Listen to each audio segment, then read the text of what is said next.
Hey guys, it's Nicole and today I'm going to be wrapping up all the books I completed in November. This wrap up is a little late. I'm actually refilming it because I wasn't happy with the original footage, so apologies that it is late, but I really like doing wrap ups. I mean, I don't like filming them because they always take over an hour to sit down and film, but they are the videos I can see myself in future going back and just revisiting my thoughts and whatever books I read in each month, so that's why I really like to do them. November was an extremely successful reading month for me. I read 21 books and most of these were in vlogs, so what I will do is I will have timestamps in the description box below for every single book that is in here, and I'll also have a link to each video that these books were in case you missed my vlogs and you want to hear more of my thoughts while I was reading the books. The first book I want to talk about that did not make an appearance in any of my vlogs is Royal Assassin by Hobb. This is book 2 in the Fast Year trilogy. This was a reread for me, so I've read book 1 and book 2, I want to say 2017, around that time, and I never got to the third book, which is why I reread the first two. I loved this.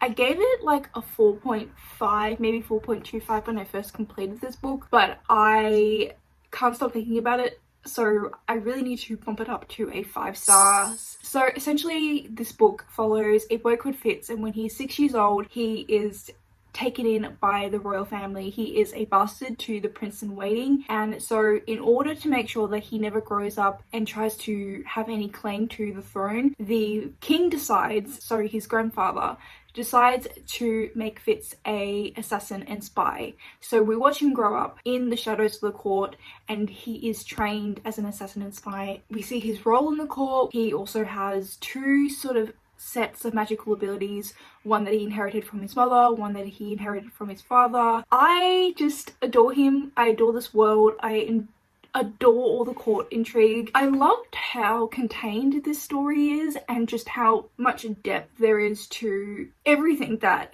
Hobb has created in here. I love so many of the character dynamics. They're all so interesting, and I find Fitz to be just such a fascinating character because he's a character with a lot of secrets, and there's no one other character in this world that knows all his secrets. Basically, the way the magic works in here is both magics are to do with the power of the mind. There's one where he's inherited from his father, so that ability he has inherited from the royal family, and it is essentially sort of what makes the royal family and why they hold such important roles.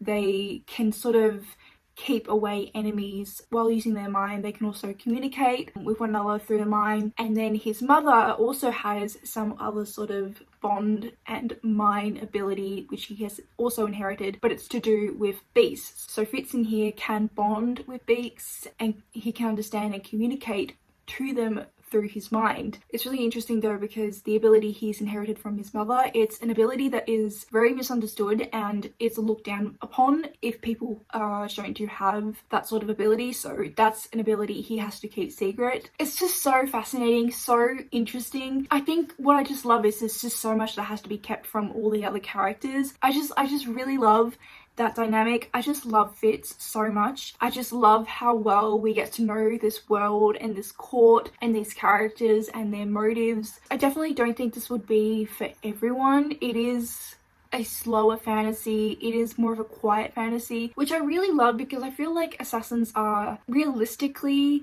figures in the background. You don't see them, you don't know they're there. Whereas I feel like for some reason I always associated books and assassins with sort of epic action fantasy. I guess that's just because previous to reading this series, those are the sort of assassin books I read, but this is a lot more quiet and in the dark. I just really like how it shows Fitz's struggle of trying to maintain a relatively normal life as just a bastard while also having to be an assassin and spy. I also read Another Day in the Death of America. This is a non-fiction book by a British journalist who now lives in America because he married and lives there with his family. He selects one random day. The day he selects is November 23rd, 2013. And then what he does is he looks up all the cases of deaths due to gun violence that occurred on this day. He selected 10 cases where children and teenagers lost their lives due to gun violence, and each section in this book is broken up case by case, and we look at those cases. There's no cases in here where it's about police and their role in gun violence, but it's all to do with gang related violence, or there's quite a few in here where the children were just playing at home with guns and one of the guns went off and then one kid killed another kid. It's full of interviews with witnesses, family members, friends. He does a whole bunch of research into the areas that the deaths occurred, but also the areas that these children and teenagers grew up in, and how race and socioeconomic class can influence these outcomes. It's a really shocking, just tiny fraction of an insight into the gun violence and gun culture of America. Like, the fact that this is just one day and he just picked 10 cases when there's so many more, like, when you think about it like that, and how much a larger of scope the problem is and how many deaths must occur within a year, it's really, really frightening and unbelievable. So I definitely recommend this if you want to have more of a look into the gun violence. There were at times in here I felt like it was too heavy on statistics and like factual delivery. Like, it did make it a little bit dense, so just a little bit of a warning for that if that's not something you're into. But overall, I think it was necessary to understand the problem fully, and no rating because I do not rate non-fiction. Next is Changeless. I originally gave this book 3 stars, but I think I'm going to bump it down to a 2.5. This book is the second book in the Parasol Protectorate series, which is a 5-book series, and in it we follow Alexia Terabati, who is a soulless. It is basically urban fantasy, except it is set in a Victorian London setting. I love the setting and the mix of historical and fantasy and supernatural. It's a really interesting blend, and I really like how the author has taken sort of influences from like Jane Austen, because the story is definitely quirky and our heroine definitely sort of resembles someone I could see in Jane Austen's books. So Alexia is a 26-year-old spinster, and she's also a soulless, which means she has no soul, and the way the supernatural creatures in this world works is dependent on souls. So having a soul allows you, or having a lot of a soul allows you to transform into a supernatural creature or make transformation a more likely possibility for you. So for Alexia, she can't like ever become a supernatural creature, but then she also has the ability to make other supernatural creatures humans again just by touching them. At the start of this book, she sort of gets caught at the wrong place at the wrong time and is accused of murder, and part of the book is her trying to hunt down the murderer, but then she is also being sought after. I just love Alexia. Like, she's just a character that carries the story on her back. She's just so funny. I just love her wittiness. I also, in book 1, really enjoyed the dynamic between her and her love interest, which unfortunately I did not like in here. I was really disappointed. I thought we were really going to get to know him, because in book 1 we were sort of just shown him, but we didn't really get a whole lot of depth, and I wanted to really get to know him in this book, and we did not. Just some things he said I was not happy with. Not only just the love interest's character I was hoping we would get to know, I was also really hoping we would get to know other side characters. And unfortunately at the beginning of this book we travelled away from London, and I did not like that, because then we were introduced to new characters, and I feel like this book isn't the sort of book where you get to know the characters extremely well, or at least we're not spending enough time with these characters to get to know them. It's tricky though, because these books are really easy to read. They're really indulgent. These books would be perfect for readathons, and I do really love Alexia as a character, but there's just so much put into Alexia and just not enough put into the other characters that my investment isn't fully there. There was quite a few things in here that I kind of thought were problematic as well. I'm definitely going to give the next book in the series a go because of how much I love Alexia, but because this book wasn't as good as book 1 and I was really expecting more development in the characters, which I talked about, but also the plot, there's no real sense of an overarching plot, mostly just Alexia being sought after because she is a soulless, and soulless people in this world are really, really rare, and I get the sense that there's a lot more to them than we know, because she doesn't really know a lot about herself as it is. So I wanted more of that. Hopefully we get that in the next book, and hopefully this book just suffered from second book syndrome, but we shall see. I also, in November, reread Clockwork Prince and Clockwork Princess. These two books are, of course, book 2 and book 3 in the Infernal Devices series. Okay, quick summary in case someone out there does not know what the Shadowhunter books are about. But essentially, we follow a group of people who call themselves the Shadowhunters, who are demon fighters. There's other supernatural creatures. These books follow Tessa, who is an American who comes to London. She has some really interesting magical abilities, but none that have really been seen before, so she can't identify what she is. So she comes into contact with Shadowhunters in London, and part of the story is her trying to figure out who she is, what she is. It's also her getting to know these Shadowhunters and becoming involved in their lives and sort of the role they play within the supernatural society. So I loved these books as a teenager. They were like my favorite. Like Clockwork Princess was at one point in my life my favorite book of all time. I really adore these characters. I still hold the opinion that I think the characters are the best part of these books. I also do think that Cassandra Clare has two similar setups in all her books, that things do feel quite redundant. I think if she put more time into like expanding the world and maybe the societies outside the Shadowhunter society, because she's very, very focused on that, I think it would be really interesting to learn more about the other supernatural creatures, then things would feel a little bit different. Granted, I do think these books have the best world development in comparison to her latest books. There is a lot more historical context in terms of the Shadowhunters' laws and why they run the way they do in here, which I do really like, but the characters setup is very, very similar. Overall, I did enjoy these, and I'm really glad I finally got around to revisiting these, because I was meant to reread these right before Chain of Gold came out and I never got to it, so it was a long time coming. I still have a lot of nostalgia to this series, so I probably rated them a little bit more generously than I would have if I read them for the first time now. I also completed Children of Time in November. I really enjoyed this. This is an adult sci-fi novel. I wasn't expecting this to be as funny as it is. In this story, the world has become unlivable, so humans have taken themselves out to space to try and find another planet where they can live on. We have two POVs or storylines. One is the humans on the spaceship trying to find a new planet. The second is spiders, which are essentially aliens in this book.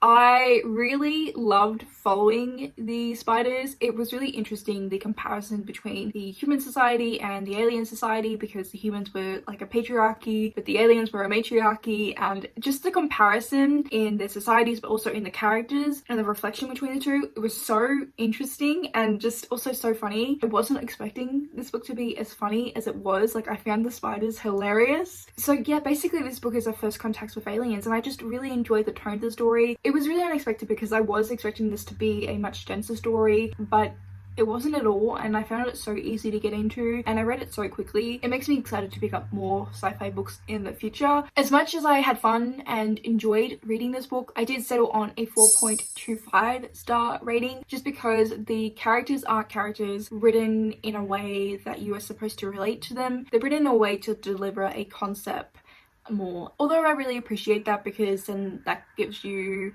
the ability to explore certain themes. For me to give a book 5 stars, I need to really love the characters, you know? I finally, in November, completed the bind up of the Earthsea books. I believe I started this in April. I read book 1 and it took me half the year to get to the rest of the books. I ended up really enjoying this and overall gave this bind up 4 stars. I definitely think book 1, which is A Wizard of Earthsea, is the weakest book in the series. My favorite was the second book, and I also really enjoyed the last book. So this world is set in the Earthsea, and there's all these different islands, and each island has sort of their own language and culture and customs. It did end up feeling a lot like a short story collection. We start off in our first book meeting the Wizard of the Earthsea, Jade, who goes to a magic school, although I want to put not really any emphasis on the magic school because it's not there for very long, so don't get too excited. But he does become a wizard. We see him again throughout the series, which was really, really nice. I really enjoyed seeing these characters from a very young age to a much older age by the end of these books. But I think the world is definitely the strongest part of these books. If you pick these up, I really feel like they feel more like a short story collection than they do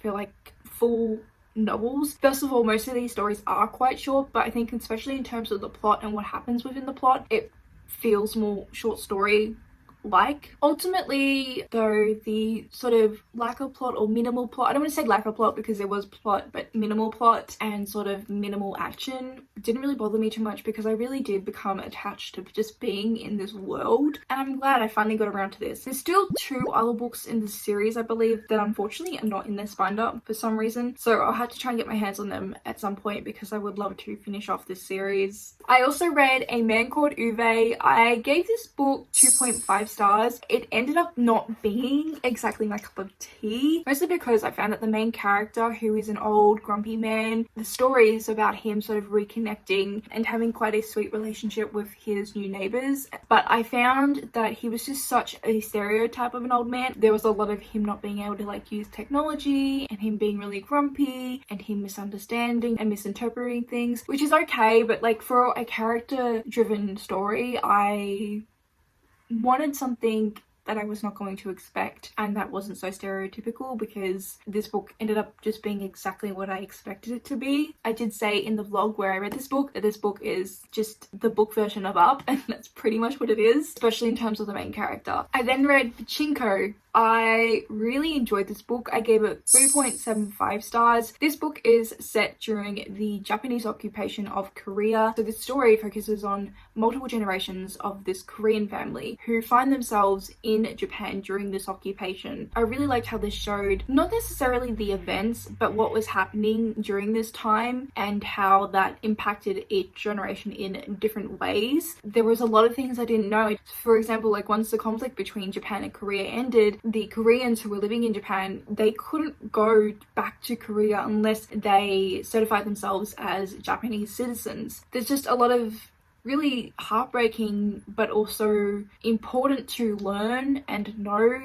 It was interesting and also heartbreaking to see how this impacted each of these characters' lives and the sort of lives they lived. Like there was one character in here who ends up pretending to be Japanese even though he's Korean. I will say there wasn't like a real deep dive of the events that happened within this time period of everything. There were references, and I feel like if you weren't already familiar with a lot of the references, you might not get them. This book was more about these individual family members and how they were living than it was about the historical events. If you have the context, you can definitely sort of see, I think, more, because I was reading, which I will talk about later in this video, The Rape of Nanking at the same time of this, which is about the conflict that happened within the same time period with Japan and China. There were references in here to what was happening in China. I was glad I had that broader context. I really enjoyed this story, and I definitely want to read more about this time period because there's a lot to learn. I may as well talk about the book I just mentioned, The Rape of Nanking. So this is a non-fiction book, and like I said, it's about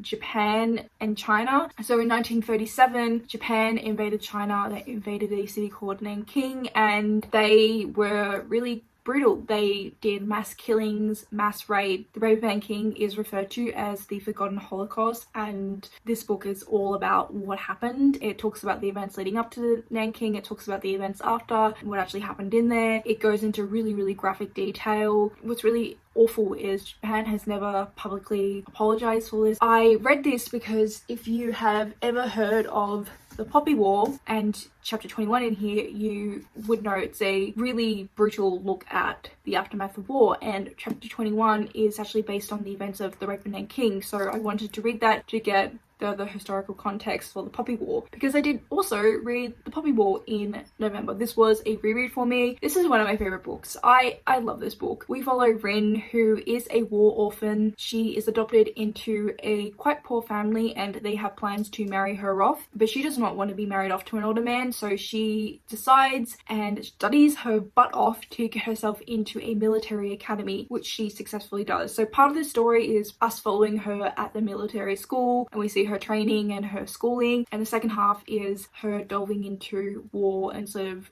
more other things. I find Rin the most interesting character to read about. I relate to her less and less as the story goes on because she gets so caught up in politics and in war and rising to power. The choices that she makes to get to her goals, she would do anything. She would do anything. I do not want to be in her way. No one wants to be in her way because she's terrifying, and it makes her such an interesting character to read from because she's really unpredictable. I don't know what she's going to do, and she kind of scares me, which makes her like really fascinating. But oh my god, I love her too, because you see her journey and what she has to do in order to get herself out of these really shitty situations, and wow, just wow. The magic in here is also really interesting, really cool. It's essentially to do with drugs and these characters get high and then they are able to connect with the gods and have the gods and sort of harness the gods' powers. I gave it 5 stars. I love this book so much, which was to be expected because it is a reread. I think just also knowing now more about the historical context, I love this book even more. I cannot wait to reread the Dragon Republic, which I will be doing very soon, and finally get to the Burning God. I'm so scared but so hyped, and I can't believe I didn't even get to my most anticipated release of 2020.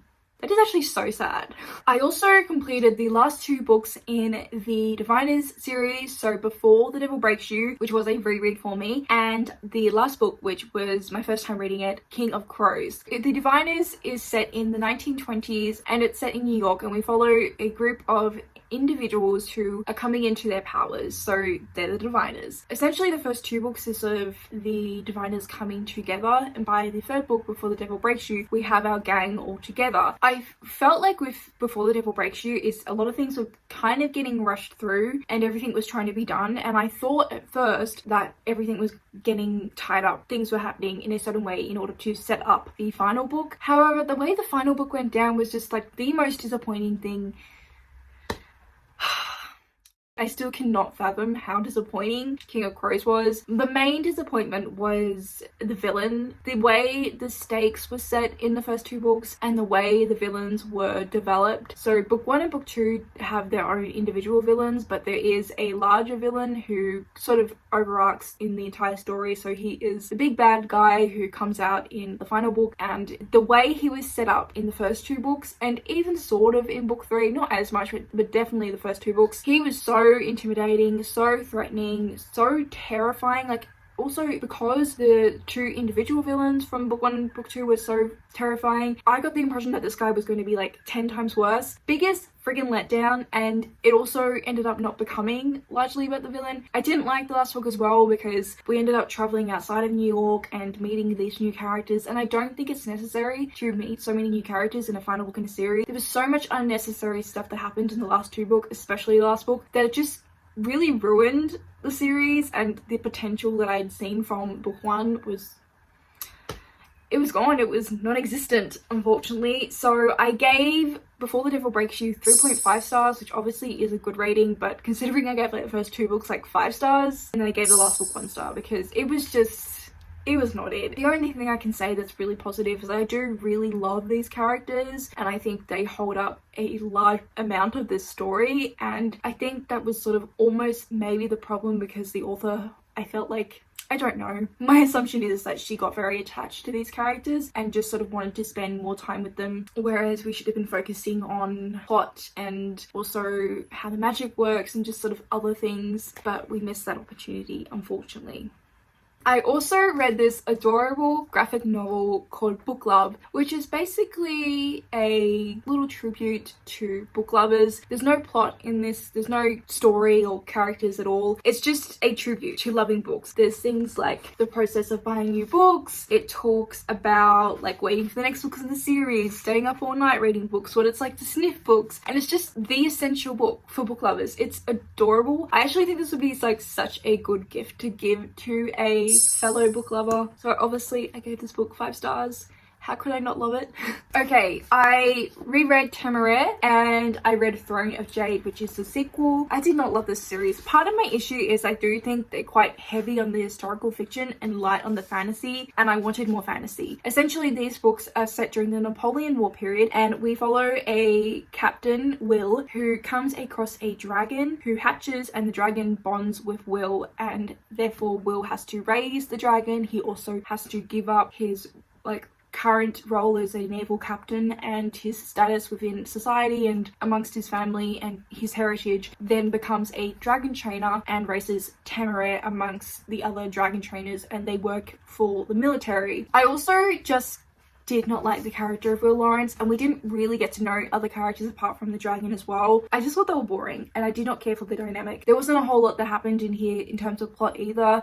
The main plot is Temeraire sort of being sought after. He isn't supposed to be in the hands of Will and the English because they found him when they were not meant to. I won't be continuing this series. I talked a lot about it in one of my vlogs, so definitely check that out if you want to hear more thoughts, because I wouldn't recommend these. I really think they're quite dull, which sounds really harsh. And the other thing that bothered me about these books was there was no real sense or setup of a overarching plot that will extend and we would follow throughout the entire series. It seems like each book sort of has their own little plot, but there's nothing that's really contributing to a larger plot, which I need to invest myself in I think this series is like 8-9 books long. So I gave Temeraire 2.25 stars and I gave Throne of Jade 2 stars. Another book I really enjoyed and completed in November is City of Stairs by Robert Jackson Bennett. This book is so difficult to explain because the world building is pretty dense and it is adult fantasy, but I would not recommend this to any newbies because of how dense the world is. Essentially, this world was once ruled by divinities and they were all lost in a war that had happened prior to the beginning of this book between the humans and the divinities. We follow a sort of spy, but not really. She's sort of an undercover agent who has come to this city in order to solve a murder, and she ends up getting caught up in a lot of the politics and what's really happening behind the scenes, I guess you could say. I really enjoyed the characters. I really like how Robert Jackson writes characters, and I really like how he particularly explores character dynamics. Like in here we are introduced to our main character and then she ends up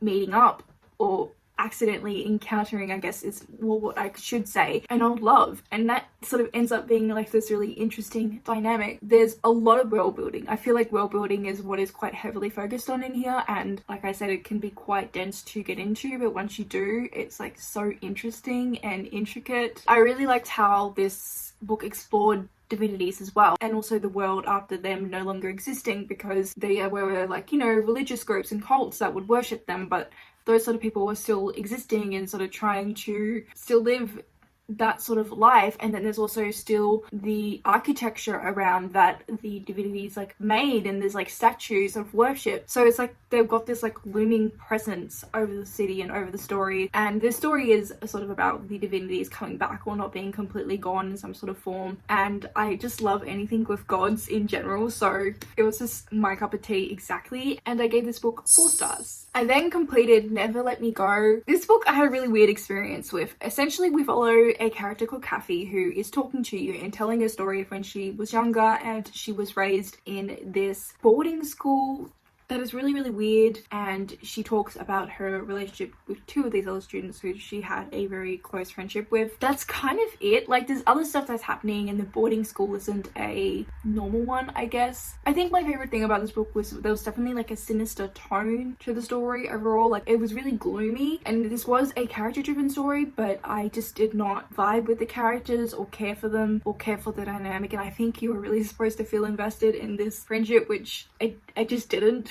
And it was such a weird book. It was so weird, and it's full of quite a bit of mystery, so I can't really tell you why it was weird. I settled on a 2.75 star rating for this one. Waist Tide. Let's quickly talk about this one because I did not love this one. I gave it 2 stars. My main issue was I did not like how the women were represented. They were very disrespectfully treated, but I did really enjoy the themes of this book. Essentially, this world is a dystopian futuristic that explores environmentalism and the effects that has on class and how the different classes live. And essentially we follow 2 characters who come from America. One is an American, one is a man who was originally born on this isle known as Silicon Isle, and he immigrated to America when he was really young with his family, but he comes back with his boss who is a white American, and they are trying to do business with the 4 clans. So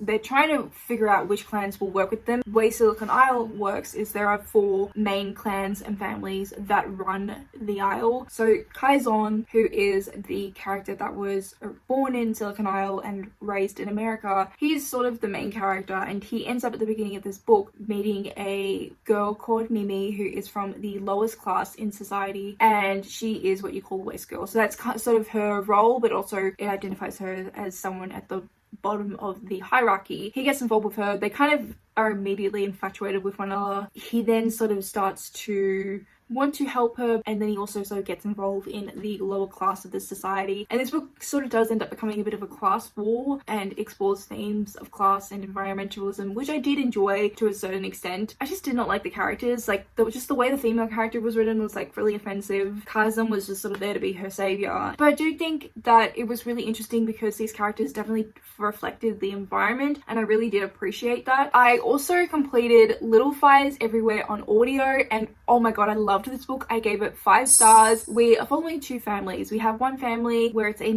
single mother and her daughter, and then we also have a rich family where it's a mother, father, and 3 children. This book is sort of a look at these 2 families coming into contact with one another, and the children having relationships with one another, but also the parents. They all have some sort of interaction and relationships with one another, really. It's a look at class, it's a look at race, it's a look at privilege. It's really interesting, and it's a very theme-driven story, and it's done in such a good way. Like, this book is one of my favorite novels of 2020. It was incredible. I also highly recommend the audiobook if you can get your hands on it. Essentially, what happens in this book is the single mother moves to this town where this rich white family live, and they move into a second property that the family owns, and so they're paying rent for it. But then the mother of the rich white family also thinks that she could help out this lady further by offering her a job as the maid at home. So we have the single mother, who is a black woman, working for this white family as a maid. And the last book I want to talk about is The Grace of Kings by Ken Liu. I did really enjoy this book. What I struggled with was the plot pacing. It's really heavily based on history, so it's kind of like rise and fall of monarchies. Tammy told me it is a wuxia novel, and this was told in sort of a typical wuxia fashion, and I am not used to that. So I don't know if it's like something I don't like, or if it's just something I'm not used to. Definitely struggled because this book